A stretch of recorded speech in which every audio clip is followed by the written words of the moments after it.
తాకట్టులో ఉన్న బంగారాన్ని విడిపించి ఆ రోజున్న మార్కెట్ ధర కట్టి మిగిలిన డబ్బును మీకు అందిస్తుంది కొమ్మూరి గోల్డ్. నమస్కారం.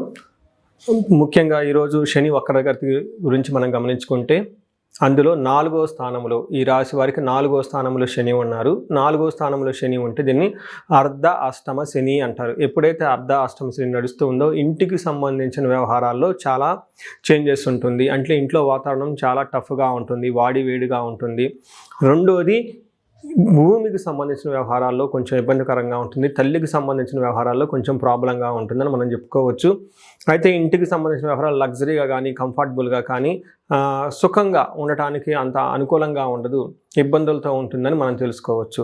సో ఇందులో మనకి మహర్షులు సంస్కృతంలో ఏం చెప్తారంటే వాతాడు మన క్లేశం భయం స్వస్థాన హానికృత్ ప్రసూతి దేహ పీడాంచ సూర్యపుత్రచ్చ చతుర్దగే అని చెప్తారు. అంటే దీన్ని బట్టి మనకి ఏం చెప్తారంటే ఈ టైంలో కీళ్ళ నొప్పులు రావటం, హెల్త్ కాంప్లికేషన్స్ ఎక్కువగా ఉండటం, సీరియస్గా గ్యాస్ట్రైటిస్ రావటం, ఈ ప్రాబ్లమ్స్తో ఉంటుంది. అంతేకాకుండా భయం అంటే మనసులో ఏదో ఒక టెన్షన్గా ఉండటం, భయప్రదంగా ఉండటం, స్వస్థాన హానికృత్ అంటారు. అంటే పదవిని కోల్పోయే అవకాశం ఎక్కువగా ఉంటుంది, అనేక రకాల ఇబ్బందులు ఉంటాయి.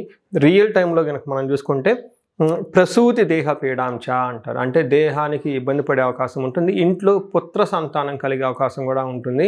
కొత్తగా పెళ్ళైన వాళ్ళు ఎవరైనా కనుక ఉంటే వాళ్ళకి చాలా అనుకూలమైన టైం అని మీరు గమనించుకోవచ్చు. సో ఇప్పుడు మనకి రియల్ లైఫ్లో నాకు వచ్చిన రకరకాలు కనుక చూసుకుంటే ఇంట్లో ఎక్కువగా గొడవలు అయ్యే అవకాశం ఎక్కువగా ఉంటుంది. ముఖ్యంగా భార్యాభర్తల మధ్య విపరీతమైన గొడవలు రావటం, మనశ్శాంతిగా లేకుండా ఉండటం. అయితే ఈ రాశితో పాటు ఇంట్లో ఎవరైనా కనుక ఏలినాటి శని నడుస్తున్న కుంభ మీన మేష రాశులు వారు ఉన్న సింహరాశి వాళ్ళు ఉన్నా కానీ ప్రాబ్లం ఇంకా అధికంగా ఎక్కువగా ఉంటుందని గమనించుకోవాలి. సో ఇలాంటి టైంలో ఈ శని వక్రగతి అంటే రెట్రోగేట్ యాంటీ క్లాక్ వైజ్ వెళ్ళటంతో వీళ్ళకి ఎలా ఉంటుంది అని మనం చూసుకుంటే ఆరోగ్యానికి సంబంధించిన వ్యవహారాల్లో చూసుకుంటే పాత సమస్యలు ఏమైనా ఉంటే తిరిగి మళ్ళీ వచ్చే అవకాశం ఎక్కువగా ఉంటుంది. నివాసం మెయిన్ ఇంటికి సంబంధించిన వ్యవహారాల్లో చాలా ప్రాబ్లంగా ఉంటుంది.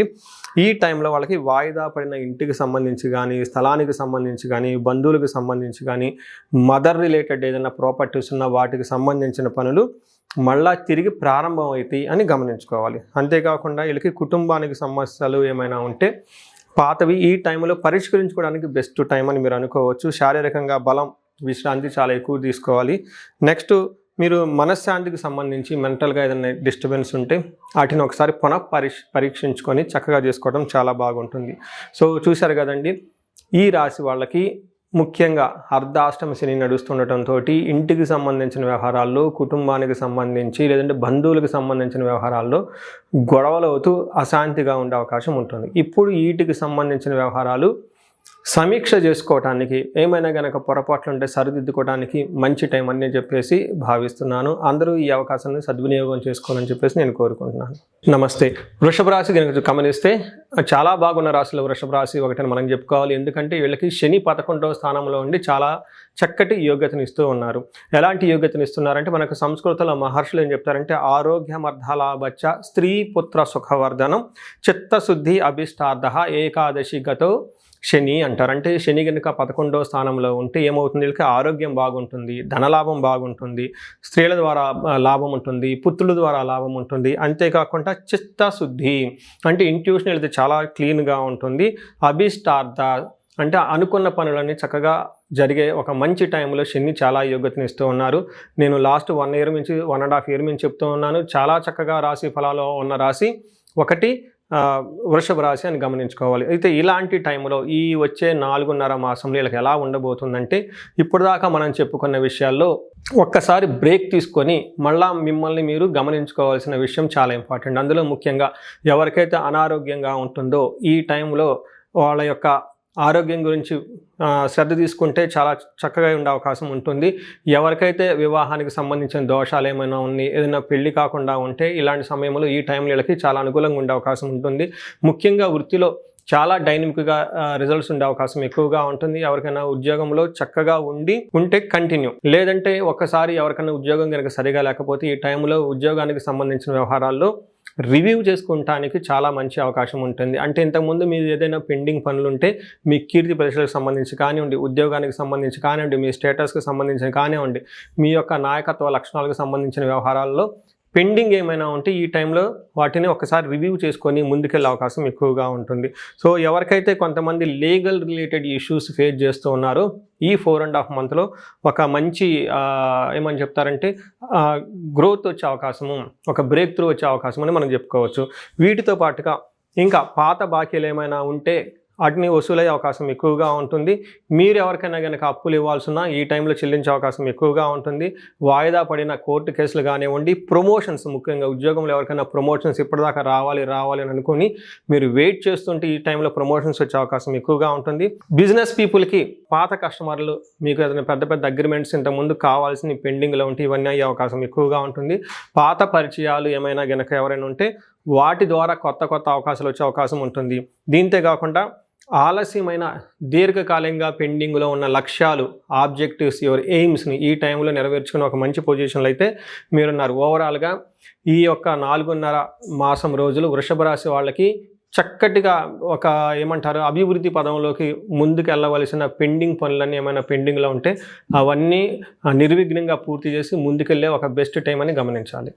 సో ఇప్పటిదాకా మనకి ఈ రాశి వాళ్ళకి ఎలా ఉందో తెలుసుకుందాం, శని గ్రహం యొక్క ప్రభావం. అయితే ఈ రాశి వాళ్ళకి కనుక ఏదైనా ప్రతికూల ప్రభావం ఉంటే వీటి నుంచి ఎలా బయటపడాలనే దానికి కొన్ని పరిహారాలు ఉన్నాయి. ఫస్ట్ పరిహారము సెల్ఫ్ రెమెడీస్, అంటే మీరు చేసుకోగలిగిన రెమెడీస్ కొన్ని ఉంటాయి. అందులో ముఖ్యంగా ఒకటి శని పిప్పలాద స్తోత్రం. చాలా సింపుల్గా, ఈజీగా ఉంటుంది, చాలా పవర్ఫుల్గా ఉంటుంది, మీకు నెట్లో దొరుకుతుంది. అది తీసుకొని సూర్యోదయం సూర్యాస్తమం టైం 2 పూట్ల కనుక చదువుతూ ఉంటే శని పెట్టే బాధల నుంచి చాలా వరకు బయటపడిపోతారు. రెండోది పరిహారం ఏంటంటే హనుమాన్ చాలీసా చదవటము, లేదా హనుమాన్ కార్యసిద్ధి మంత్రం అని మీకు నెట్లో ఉంటుంది. ఇది 21 టైమ్స్ ప్రతిరోజు చదవగలిగితే చాలా బాగుంటుంది. వీటితో పాటుగా శనివారం మీరు నవగ్రహాల దగ్గర శనిమూర్తి ఉంటారు. ఈ శనిమూర్తికి తైలాభిషేకం చేయటం చాలా ఉత్తమం.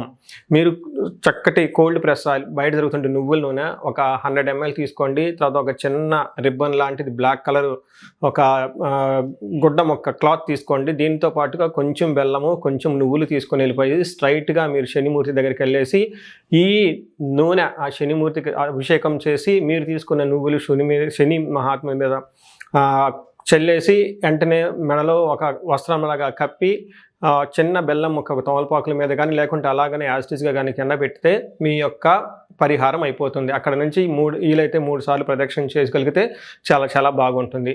ఇవి 3 మీ అంతా మీరు చేయగలిగిన పరిహారాన్ని గమనించుకోవాలి. వీటితో పాటుగా ఉదయాన్నే లేగటం, జాగింగ్ చేయటం, యోగా చేయటం అనేది కూడా చాలా ముఖ్యం. శని పెట్టే ప్రతికూల పరిస్థితుల నుంచి చాలా ఉపశమనం లభిస్తుందని తెలుసుకోవచ్చు. అయితే ఇవి కాకుండా కొన్ని రెమెడీస్ ఉంటాయి. అవి ముఖ్యంగా ఏలినాటి శని నడుస్తున్న రాసులకి, అష్టమ శని నడుస్తున్న రాసులకి, అర్ధాష్టమ శని నడుస్తున్న రాసులకి, వీటితో పాటుగా శని మహాదశ నడుస్తూ ఉంటుంది. ఈ దశలు నడిచే వాళ్ళకి ఇవి మీరు చేయలేరు, బ్రాహ్మణోత్తముల సహాయంతో చేయటం చాలా బాగుంటుంది. వీటికి శనికి సంపూర్ణ శాంతి పూజలు అంటారు. శని సంపూర్ణ శాంతి పూజలు అంటే శనికి సంబంధించిన జపము, దానము, శని తైలాభిషేకము, తైలాభిషేకము, అధిదేవతా ప్రత్యర్థులకు కలిపి జపాలు చేపిస్తే ఈ యొక్క తీవ్రత అనేది చాలా వరకు తగ్గుతూ ఉంటుంది. అంతేకాకుండా శని పాశుపత అభిషేకం అని ఉంటుంది. ఈ శని పాశుపత అభిషేకం చేసినా కానీ శనిమూర్తికి డైరెక్ట్గా చాలా మంచి రిజల్ట్ ఉంటుంది. ఇవి కాకుండా ఇండివిడ్యువల్గా మీ యొక్క లైఫ్లో శని చాలా మంచి పొజిషన్లో ఉండి కానీ స్టిల్ మీరు ఇబ్బంది పడుతూ ఉంటే కనుక ఇప్పుడు చేయవలసిన పద్ధతి ఏమిటంటే ఒక్కసారి మీ యొక్క ఇండివిడ్యువల్ జాతకం చూపించుకోండి. అందులో ఇంకా ఈ యొక్క శని బాధలతో పాటు వేరే నడుస్తున్న దశల వల్ల, అంతర్దశల వల్ల కానీ, లేదంటే వేరే ఈ టైంలో ఏదైనా యోగాలు కానీ శాపాలు కానీ యాక్టివేట్ అయ్యి ఉండటం వల్ల, ఇంకా వేరే గ్రహాల వల్ల ఏమైనా ఇబ్బందులు ఉన్నాయో తెలుసుకొని వాటికి చక్కటి పరిష్కారం చేసుకోవటం ద్వారా ఈ శని పెట్టే బాధల నుంచి చాలా వరకు ఉపశమనం లభిస్తుంది. మీకు ఇంకా ఏమైనా కనుక ప్రాబ్లమ్స్ ఉంటే లేదంటే సమస్యలు ఉంటే ఈ కింద కనిపిస్తున్న నెంబర్ ద్వారా మీరు నన్ను కనెక్ట్ అవ్వచ్చు. మీ అందరికి అష్టైశ్వర్యాలు కలగాలని, భోగభాగ్యాలు కలగాలని, అందరూ చక్కగా ఉండాలని చెప్పేసి నేను కోరుకుంటున్నాను. నమస్తే.